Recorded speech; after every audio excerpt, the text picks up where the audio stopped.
Welcome to an Inside Carolina Postgame podcast. I'm your host, Tommy Ashley. We are sponsored by Johnny T-Shirt Incongruity. Shout out to them for being great sponsors of this show. Rob Harrington, I'm glad you're on this. A couple things. I'm glad we didn't do this at halftime. It would be much different, even though there's still relevant points to be made about that. I do not know what I just watched. And I have watched a ton of Carolina basketball and sports in general in my lifetime. That is a first. I'll let you tee it up. Yeah, I don't think I've ever seen that before either. Of course, we're referring to the lane violation at the end of the game. You know what it was? It was a combination of 1979 Carolina at State and 1982 Georgetown, Carolina, with Fred Brown with a freakish play at the end there, just when they had a chance to win the game. I mean, it was sort of those two. It went from utter disgust at halftime. I mean, utter disgust. I can't repeat the things that people were sending to me. And then to heartbreak and to shock. I mean, I can't believe that happened. Of all the ways that you could lose, I would have been less surprised if Duke had hit an 80-foot, heave or something. At least that's within the bounds of rationality. It was just really hard to understand that. But, there's a lot more stuff to talk about too. It was a real shame that it ended the way that it did. And people are going to remember this game for that play. There's a lot of other stuff to discuss. Yeah, of course, Carolina hasn't been very good against Duke all year. And then they finally figure it out in the second half. They come back from 24 points down. Lubin, with however many seconds left to tie the game, misses the first. And then the lane violation, and he made the second. To your point, I'd have been less surprised if they'd have thrown one in from half court. But Rob, I mean, we'd be remiss if we didn't talk about the entire game. And I mean, a lot of people are banging on Withers, and I get it. And Lord, I would not want to be in his shoes right now. I mean, because he is going to catch it, and he's probably going to catch a lot of awful nastiness that is the scourge of the human existence, I'm sure. But I mean, for the first 20 minutes or the first 25 minutes of this game, if you'd have told me Duke was playing for their NCAA tournament lives, I'd have said, you damn right. And they are busting their tails to do it, to get there. That's a problem. And I tweeted out earlier, that's why the programs are so far apart, because Duke came out without obviously their best player and their best defensive player, and absolutely smacked Carolina in the face, literally and figuratively, with guys that have barely played all year. They're big. Your thoughts on that part of it? Because like I said, if we'd had this show at halftime, I'd have said this team doesn't deserve to play another game. This team doesn't deserve to be on the court wearing Carolina jerseys. The coaching staff doesn't deserve to be on the court coaching them. And then the second half happened. But talk about the first there. Yeah, I'm with you. Whereas at halftime, I thought, do I even want to watch this team anymore? It's not even just a matter of should they make the tournament. Do I want to watch any more of this? Because to bottom out like that was just the one thing that could not happen. And it did. And the emblematic of the first half was the end of the half, of course, the loose ball. The Duke guys are flying around, and the two Carolina guys are just leaning over. And I know that there may be an inclination to blame tired legs. I don't really buy it. Or in that situation, it'd be one thing if you ran out of gas or something, but they just weren't mentally into the game the way that the Duke guys were. And then, they dug too deep of a hole. And it was, the thing about it, Tommy, is I said yesterday, to beat them, Duke probably needed to give them a little bit of help. And they did. They didn't shoot well. In the second half, Duke was basically, when they didn't get dunks on all those lobs, their offense was kind of a disaster. And Carolina played really good defense too. And so to have that reversal over a long run, it wasn't like a 4 or 5 minute stretch. Carolina really comprehensively outplayed them. I think at first it was kind of like a oh, this is cute, like the first game in Durham where they cut the score back some and it looked a little better. But then when it got around to 12 points, you could see their faces change and some buttholes tightened up, Tommy. I mean, it was old school starting to get scared. I thought the Duke coaches looked worried, beyond how they should have looked. And Carolina kept chipping into it. And over the course of that 20 minutes, you're like, maybe they can make this happen. And it was, we can get in individual performances, but the halftime thing was, other than the Clemson game, I guess, in the first half of the first Duke game, I just couldn't believe. I was almost as shocked by that effort as what happened at the end of the game. Yeah, when you just look at the way they came out, and again, some people in the chat saying lay off Withers, don't talk about. I'm not blaming Withers for losing the game. The game was lost in the first half. First half. The guys didn't show up. Withers is the one that's going to catch the grief for all time, and it's going to make people forget how this team came out. And it's not unlike how they've come out plenty of times all year. And I said it, I've said it repeatedly. If you get way behind, it takes a lot of energy to come back. And then you get tired and your mind doesn't correctly work when you're tired. That is where discipline and details and all this stuff we hear spoken repeatedly come in, is that you have to practice it so much that you cannot get it wrong. And then once the legs go, the mind soon follows, and you have a play like that. But the first half, Rob, we mentioned the lack of engagement and all. Duke in the second half, to your point, they just went straight to the big men, where Carolina couldn't match up. I mean, Lubin did the best he could.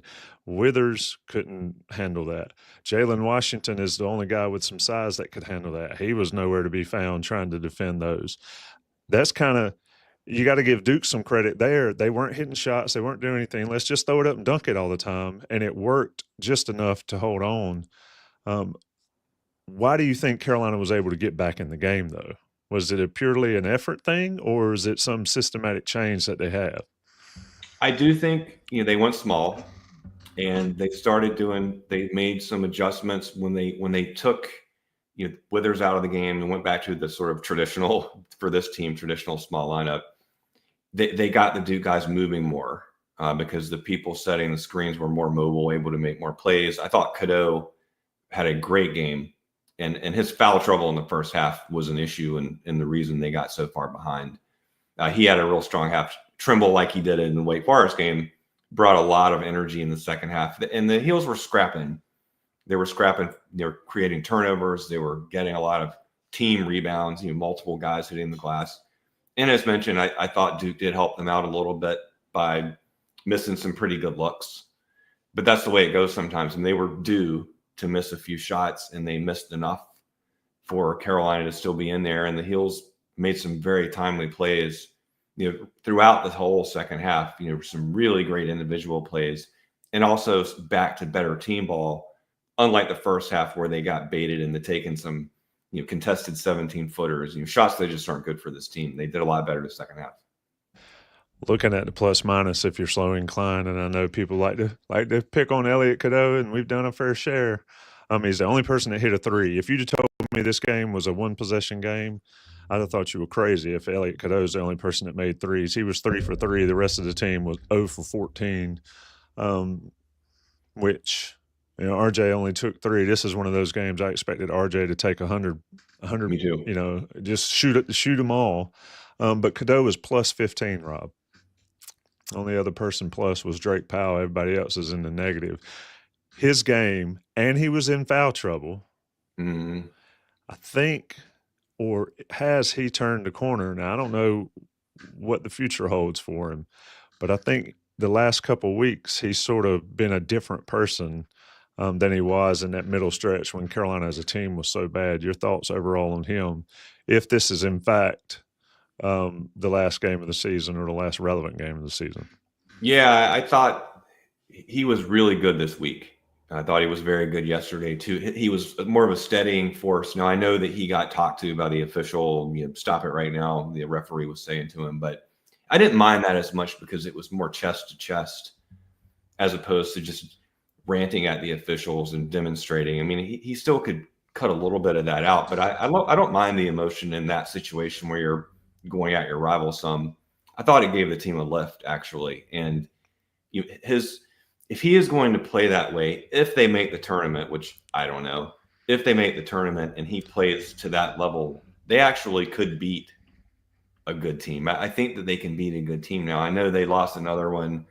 The record's horrible, but I think they're playing well enough to beat a good, maybe not an elite team, but I think they could beat a 3 seed conceivably if they got that far. I think they're dangerous at this point. Well, I think if they play like they did in the last 10 minutes, they can beat anybody except Duke. But that's the issue, Rob, right? This team, somebody said, they said a player at their best is all ACC and at their worst is a role player. This team at their best is a top 10 team, I think, top 15 team. At their worst, they're a top 100 team. That is what's been my beef all year. And I think that resides with the adults. But anyway, I didn't mean to cut you off. And shout out to 868 people in here to see Rob Harrington talk, not me. Go, Rob. No, I do think with the right matchup, I'm not going to predict a 2022 because we don't even know if they're going to make the tournament. And certainly at this point, 2022, we did. So who knows? I think at halftime they were probably gone. Anyone who saw that was like, these guys are frauds. Yeah, they had a winning streak, but they beat no one. They can't even be competitive against a gimpy Duke team. If anyone stuck around for the second half, you say, okay, they have a lot of talent and a lot of fight and are worthy, I think, of the win streak that they achieved. Yes, couldn't get it done on the Q1 front, but it's not a Q1. That's an elite team. Even without the guys tonight, I mean, Duke still has a talent advantage over UNC and just about anyone else, as that's still an excellent team. And I thought Carolina showed enough in the second half that unless there are a lot of bid stealers, I retract what I was thinking at halftime. Like, do I want to see them? I totally want to see them play some more in the NCAA tournament, but it's going to depend on some other games, I think. I'm muted. The chat is crazy, but I starred one. And I'm going to put you up on this board, Nick, because I think it's relevant. No offense, Tommy, 100% disagree. We made effort plays. We, being North Carolina, made effort plays to come back, and the smallest mistake can cost you everything.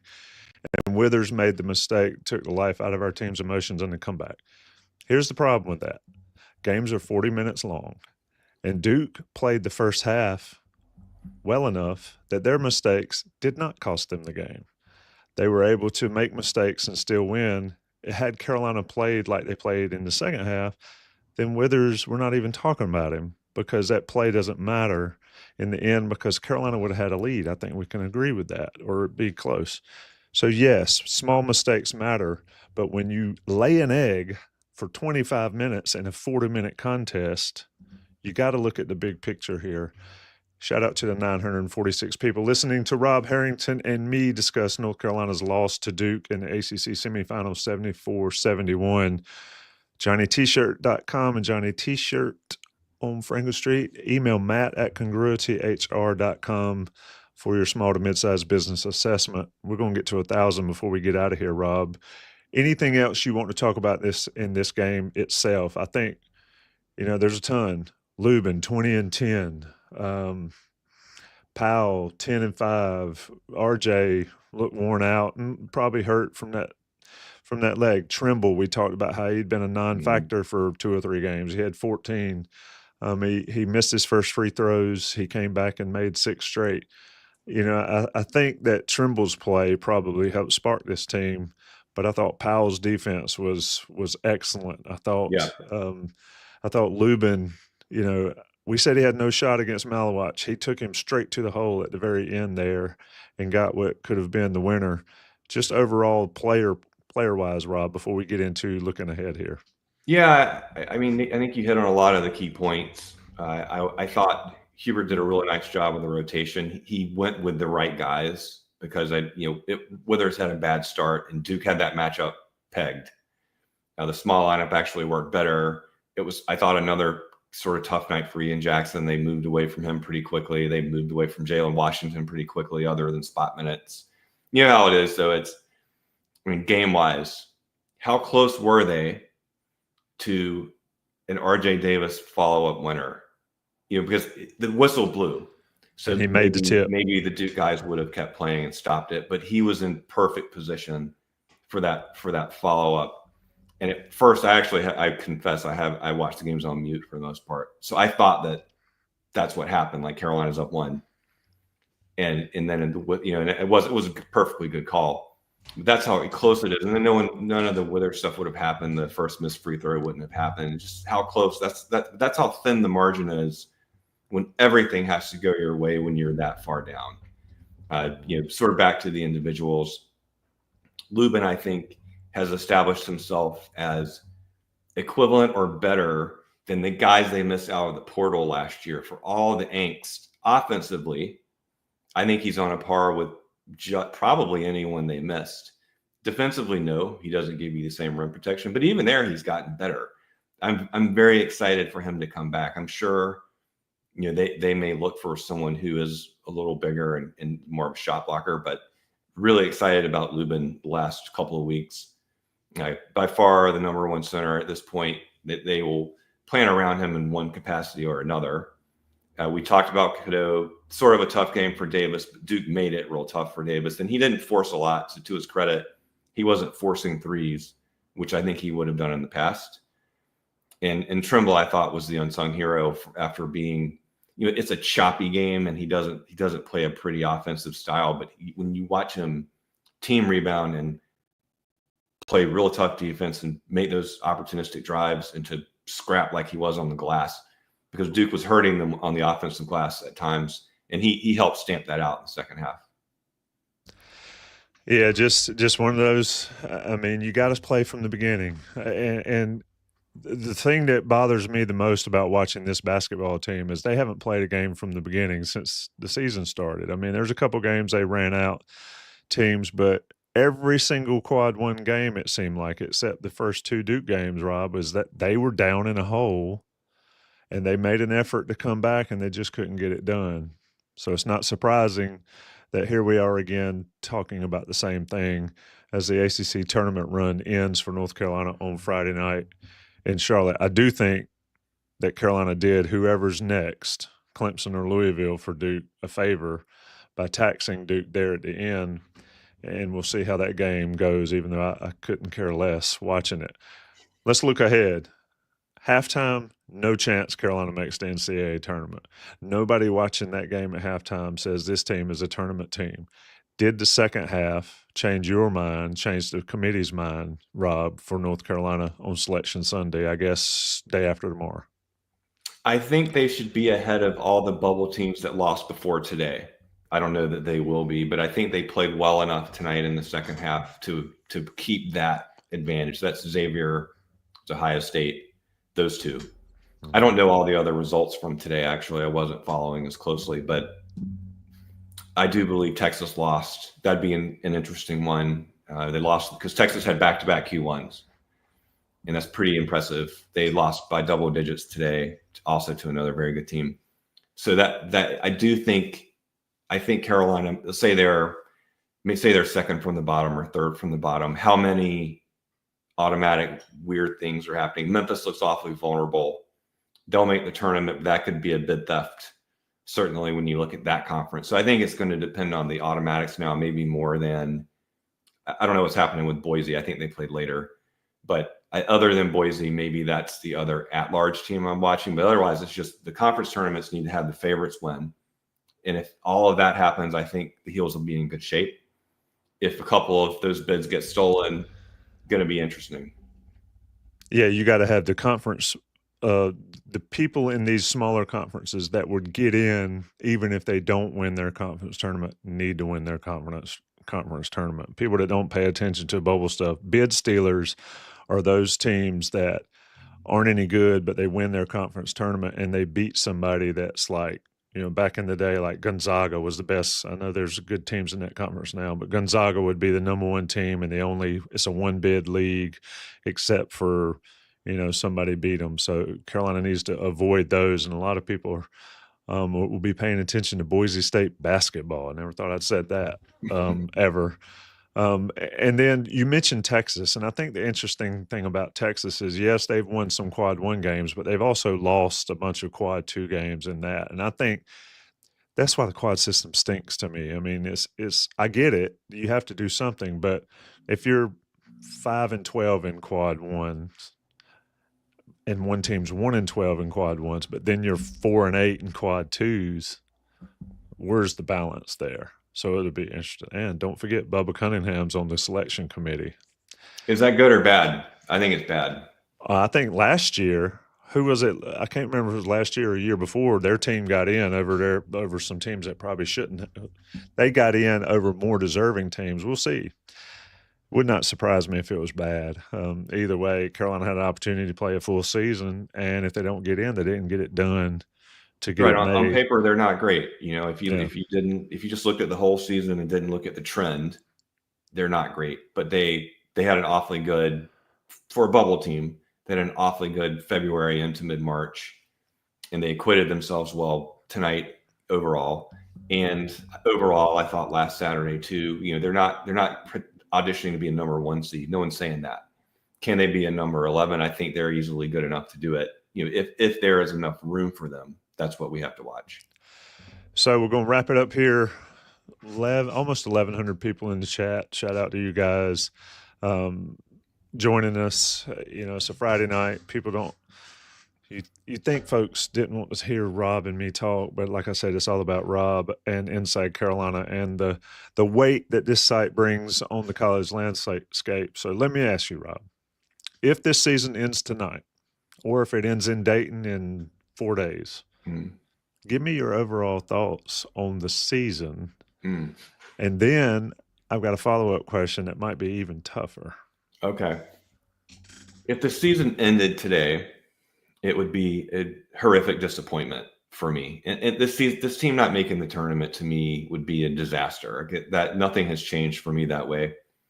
If they don't make it, I'm not going to cry foul because they put themselves into this position where they have a huge hole in their resume. I think they should make it based on what we know right now, which could change.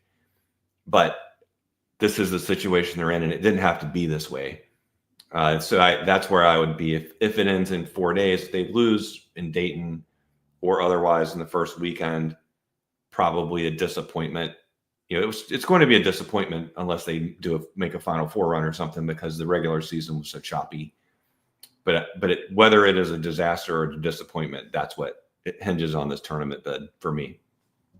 So strictly making the tournament will make it less of a disaster versus. I would say it's not a disaster if they make the tournament. I'd say it is disappointing. But Carolina not making the tournament, that should never happen. Definitely not 2 times in 3 years. So they're not even talking about 2023, but just this year. Anytime the Heels don't make the tournament, it's a real bad season. Yeah, it's unbelievable. I grew up in a time when it was unheard of. I think my birth year they won the NIT, and not going to say when that was. Yeah, 2010. Almost that was who did they lose to? UAB. Yeah, that was back when the NIT was a big deal. They were able to win it, and then What about next year? I mean, RJ Davis not going to be on the team. Jalen Withers not going to be on the team with certainty. Everybody else is a question mark.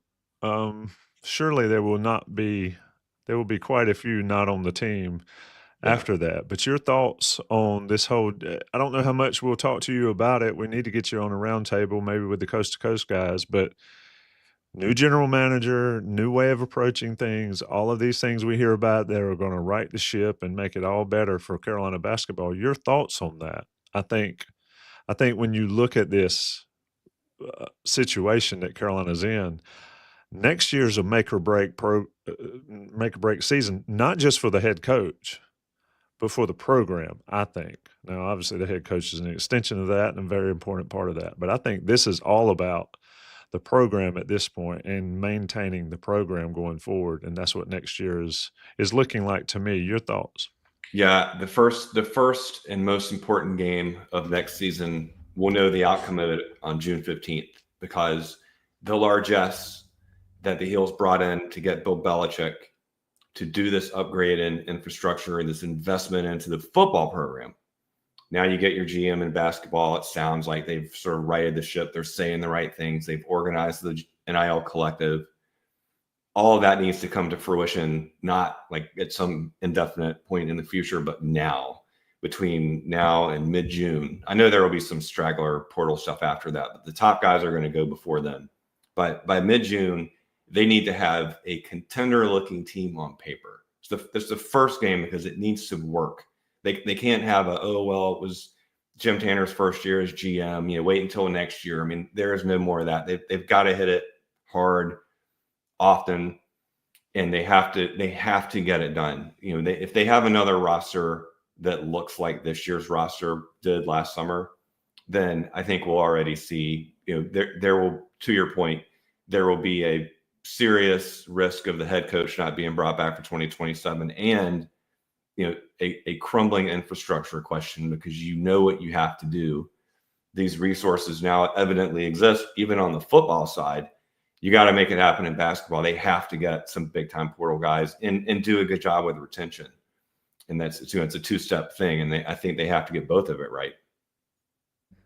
It's going to be a crazy offseason whenever that offseason begins. Of course, Inside Carolina will be at the forefront, the coast-to-coast guys, Sunday night. Make sure you tune into them in a couple of days and listen to that show. They will be knocking it out of the park with their information. Rob Harrington, as always, knocks it out of the park on these post-game shows, balances it out. I can't believe if we'd have done that show at halftime, how different it would have been. And IC would have gotten fined by the FCC because of all the profanities that you and I would have said in here. I would have been. This would have been our last show together for sure.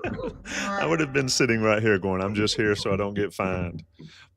And because if I'm not here, it would have been ugly. But Carolina manages to come back, only to fall short. Kind of reminded me of 2008 against Kansas, when you're down 40-12. Oh yeah. 40-12, you come all the way back, you get it close, and a 3 rims out. Felt like that a little bit. I felt that was coming. Then a lane violation ends up ending the night for Carolina. What a way to end against Duke. 3rd loss of the season against Duke Blue Devils. Carolina awaits their fate on Selection Sunday. Stay tuned to Inside Carolina for all the coverage from tonight, all the coverage for Sunday, and all the beat writers and the coast guys and all that. And also Carolina baseball in the middle of a good one right now in the top of the 9th in Louisville. Check them out if you're so inclined. That's Rob Harrington. I'm Tommy Ashley. Johnny T-shirt and congruity. Everybody stay safe. Thanks, Rob. Fingers crossed. We'll talk to you next week. Fingers crossed. Absolutely. Everybody take care.